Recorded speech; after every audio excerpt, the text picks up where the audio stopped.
எப்படிண்ணே எங்களுக்கு தெரியாம எப்ப என்ன பண்ண? நம்ம கூட இருக்கிறவங்கள நாம பார்த்துக்கிட்டா நமக்கு மேலே இருக்கிறவன் நம்மளை பார்த்துக்குவோம். வாடிக்கையாளர்கள் அனைவருக்கும் வணக்கம். பாக்குத்தட்டு மிஷின் போட்டு வியாபாரம் பண்ணணும்னு நினைக்கக்கூடியவங்க கம்பெனிகளில் வந்து கேட்கக்கூடிய முதல் கேள்வி, நாங்கள் தயாரிக்கிற பொருளை நீங்களே வாங்கிக்கிறீங்களா அப்படின்னு. இந்த கேள்வியே முதல்ல தப்பு. நம்ம ஒரு தொழில் செய்ய போகிறோம் அப்படின்னு சொன்னாலே நம்ம அதை முழுக்க நம்மளே நேரடியாக விற்கக்கூடிய தகுதியை உருவாக்கி கொள்ள வேண்டும். ஒருத்தரை நம்பி நம்ம தொழில் செஞ்சோம் அப்படின்னு சொன்னால் என்னைக்குனாலும் அந்த தொழில் தோல்வியில் தான் போய் சந்திக்கும்.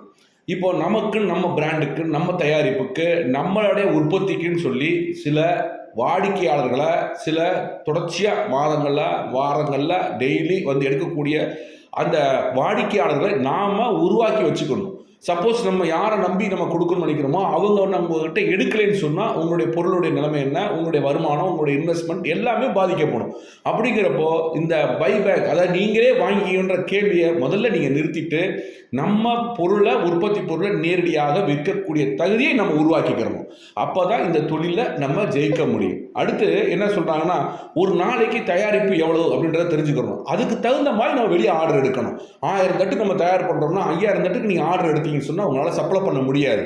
அதனால நம்மளுடைய உற்பத்திக்கு ஏற்ற மாதிரி விசிட்டிங் கார்டு கொடுத்து விளம்பரத்தை கொடுத்து நம்ம அதுக்கு தகுந்த மாதிரி நம்ம தயாராகணுமே தவிர இப்படி மாற்றி செய்யக்கூடாது என்றும் உங்களுடன் நன்றி, வணக்கம். அடுத்த கிளாஸில் உங்களை சந்திக்கிறோம்.